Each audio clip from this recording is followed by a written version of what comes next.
All India secular ফ্রন্টের রাজ্য কমিটির পক্ষ থেকে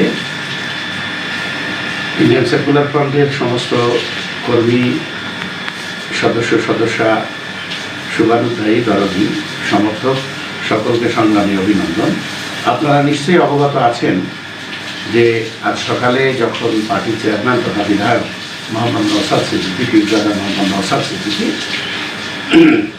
সন্দেশখালীর নির্যাতিত মানুষের পাশে দাঁড়ানোর উদ্দেশ্যে সন্দেশখালী যাত্রা করেছিলেন, সেই সময় সন্দেশখালী থেকে অন্তত ৬২ কিলোমিটার দূরে সায়েন্স সিটির কাছে তাকে গ্রেপ্তার করা হয়। আমরা এর প্রতিবাদ জানাচ্ছি এবং পুলিশ জানায় যে তাকে আটক করা হয়েছে, তিনি গেলে নাকি সন্দেশখালীতে গোলমাল হবে।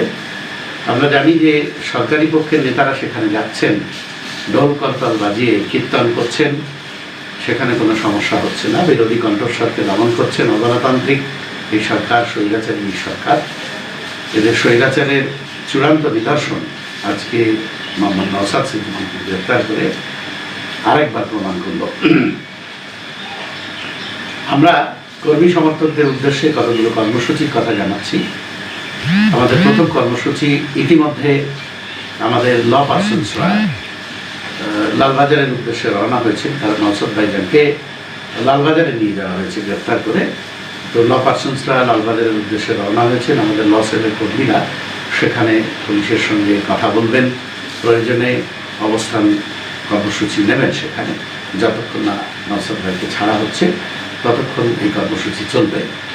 পাশাপাশি একটি পোস্টারের ম্যাটার নাসিরুদ্দিন মীর সাহেব এখনই গ্রুপে পাঠাচ্ছেন। আপনারা প্রিন্ট আউট বার করে খুব তাড়াতাড়ি আগামী সময় 1 ঘন্টার মধ্যেই এই পোস্টারটা পাড়ার বিভিন্ন মোড়ে মোড়ে জেরক্স করে নিয়ে, পাড়ার মোড়ে মোড়ে 30-40টা জেরক্স করে নিয়ে, 50টা মধ্যে জেরক্স করে নিয়ে পাড়ার মোড়ে মোড়ে পোস্টারগুলো লাগিয়ে দেওয়ার কর্মসূচি নেবেন, প্রতিবাদ জানাবেন। বেলা 2টো থেকে 3টে এই সময়টাতে আপনারা কর্মী সমর্থকরা গ্রামে জড়ো হয়ে, বুথে জড়ো হয়ে বা অঞ্চলে জড়ো হয়ে তারা মিছিল করবেন, প্রতিবাদ মিছিল করবেন, স্কোয়াড মিছিল করবেন, মুখে কালো কাপড় বেঁধে মৌন মিছিল। একজন মাত্র মাইক হাতে নিয়ে টোটোয় মাইক বাঁধা থাকবে, একজন প্রতিবাদ এবং কেন এই মৌন মিছিল হচ্ছে সেটা ঘোষণা করতে করতে যাবেন। মানুষকে জানানো দরকার যে এই স্বৈরাচারী সরকারের যে স্বৈরাচার, গণতান্ত্রিক পদ্ধতিতে তার জবাব দিতে হবে। সামনেই নির্বাচন, লোকসভা নির্বাচন, সেই লোকসভা নির্বাচনই এই স্বৈরাচারী সরকারের স্বৈরাচারের বিরুদ্ধে মানুষকে রায় দিতে হবে। এ আহ্বান আমরা জানাবো ওই স্কোয়াড মিছিলের মধ্য দিয়ে। এই 3টে কর্মসূচি আপাতত আমরা পালন করি। ভাইজানকে আমরা আশা করছি যে যেহেতু আটক করা হয়েছে 151-এ, তাহলে নিশ্চয়ই তাকে আইনত পুলিশ ছেড়ে দিতে বাধ্য। কিন্তু এই স্বৈরাচারী সরকারের গোপন পলিসির কথা আমরা তো কেউ জানি না। পরবর্তী সিদ্ধান্ত আমরা পরবর্তী পরিস্থিতির উপরে নজর রেখে পরবর্তী সিদ্ধান্ত সময় মতো জানাবো। বিগত দিনেও আপনারা যেভাবে রাজ্য বা কেন্দ্রীয় কমিটির নির্দেশাবলী মেনে কর্মসূচি পালন করেছেন, আশা করি এখনও সেইভাবেই পালন করবেন। ইতিমধ্যে পার্টির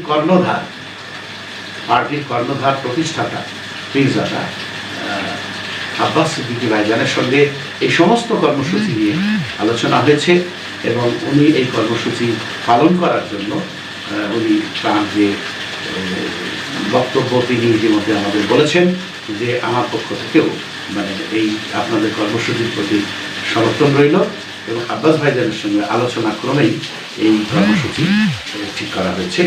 আপনারা অতি দ্রুততার সঙ্গে এই কর্মসূচি যাতে রূপায়ণ করা যায় সেই উদ্যোগ এলাকার নেতৃত্বরা নেবেন, জেলার নেতৃত্বরা নেবেন, এই আশা করছি। সকলকে সংগ্রামী অভিনন্দন।